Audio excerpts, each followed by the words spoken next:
So ಹೀಗೆ ಛಲವಾದಿ ನಾರಾಯಣ ಸ್ವಾಮಿ ಅವರು ಮಾತನಾಡುವಂತಹ ಸಂದರ್ಭದಲ್ಲಿ ನಾನು ಬಿಜೆಪಿ ಪಕ್ಷವನ್ನ ದಲಿತ ಪಕ್ಷವನ್ನಾಗಿ ಮಾಡ್ತೀನಿ ಅನ್ನುವಂತನ್ನ ಹೇಳಿದ್ರು. ಬಹಳಷ್ಟು ಅಬ್ಬರದ ವಿಚಾರಗಳನ್ನ ಪ್ರಸ್ತಾಪ ಮಾಡಿದ್ರು. ಅಲ್ಲಿಗೆ ಅದು ಸೀಮಿತ ಆಗಿದ್ದಿದ್ರೆ ಸಮಸ್ಯೆ ಆಗ್ತಾ ಇರಲಿಲ್ಲ. ಮುಂದುವರೆದ ಭಾಗವಾಗಿ ಅವರು ಮಾತನ್ನ ಮುಂದುವರಿಸಿ ನಾಲ್ಗೆ ಹರಿಬಿಡೋ ಕೆಲಸವನ್ನ ಕೂಡ ಮಾಡಿದ್ರು. ಅದು ಸಿದ್ದರಾಮಯ್ಯನವರ ಮಂಡಿ ನೋವಿನ ವಿಚಾರ ಮಾತನಾಡ್ತಾ, SC ಹಣವನ್ನ ನೀವು ಹೊಡೆದಿದ್ದೀರಾ, ಅದನ್ನ ನುಂಗೋಕ್ಕೂ ನಿಮ್ಗೆ ಆಗ್ತಾ ಇಲ್ಲ. ಈಗ ಆಲ್ರೆಡಿ ನೀವು ವೀಲ್ ಚೇರ್ ಅಲ್ಲಿ ಓಡಾಡ್ತಾ ಇದ್ದೀರಾ, ಇನ್ ಕೆಲ ದಿವಸ ಬಂದ್ರೆ ಮತ್ತೊಂದು ಚೇರ್ ಬರುತ್ತೆ, ಹಣ ಹೊಡೆದಿರೋದಕ್ಕೆ ನಿಮಗೆ ಮಂಡಿ ನೋವು ಬಂದಿದೆ ಅನ್ನುವಂಥ ಅರ್ಥದಲ್ಲಿ ಅವರು ವಾಗ್ದಾಳಿಯನ್ನ ನಡೆಸ್ತಾರೆ.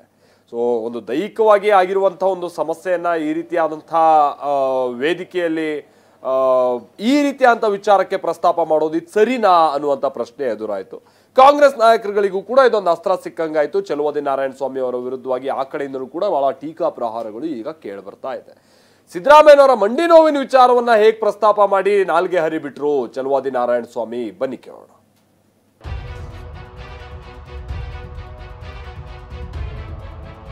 25,000 ಕೋಟಿ ನಮ್ಮ ಬಡವರ ಹಣ ನುಂಗಿದ್ರಲ್ಲ ನೀವು.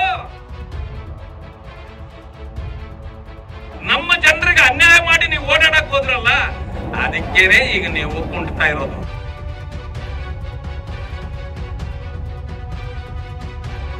ವೀಲ್ ಚೇರ್ ಬಂದಿದೆ, ಈಗ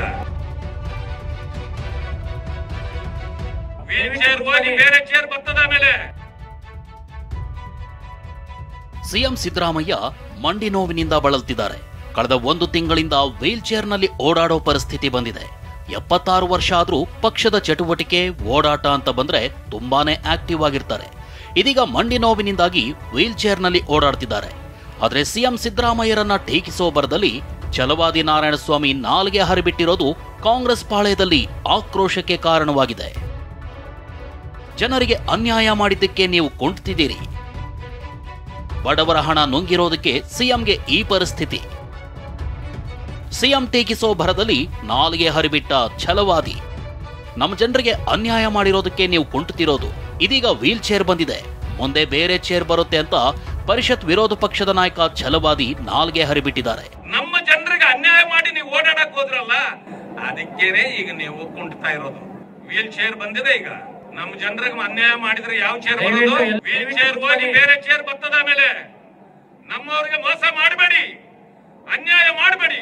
25,000 ಕೋಟಿ ನಮ್ಮ ಬಡವರ ಹಣ ನುಂಗಿದ್ರಲ್ಲ ನೀವು. ಆ ನುಂಗಿದ್ದಕ್ಕೆ ನಿಮ್ಮ ಗಂಟ್ಲು ಸರಿ ಇಲ್ಲ, ಈಗ ಗಂಟ್ಲಲ್ಲಿ ಸಿಕ್ಕಾಕೊಂಡಿದೆ. ಛಲವಾದಿ ಮಾತಿಗೆ ಕಾಂಗ್ರೆಸ್ ನಾಯಕರ ವಿರೋಧ.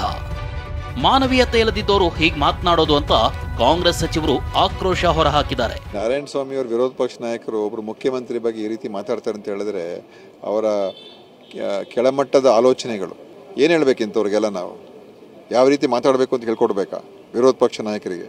ನಾರಾಯಣ ಸ್ವಾಮಿ ಅವರು ಈ ರೀತಿ ಮಾತಾಡಿರ್ತಕ್ಕಂಥದ್ದು ಅದು ಅತ್ಯಂತ ಖಂಡನೀಯವಾದಂಥ ಮಾತದು, ಅಷ್ಟು ಹೇಳ್ಬೋದು. ಅವರು ಅದನ್ನು ತಿಳ್ಕೊಂಡು ಅದನ್ನು ನಾನು ಮಾತಾಡೋದು ಸರಿ ಇಲ್ಲ ಅಂತ ಅವರು ಹೇಳ್ಕೊಂಡು ಒಪ್ಕೊಂಡ್ರೆ ಅವ್ರಿಗೆ ಒಳ್ಳೇದು. ಮಾನವೀಯತೆನೇ ಇಲ್ಲದೆ ಇರೋರಿಗೆ ಏನು ಮಾಡ್ತೀರಿ?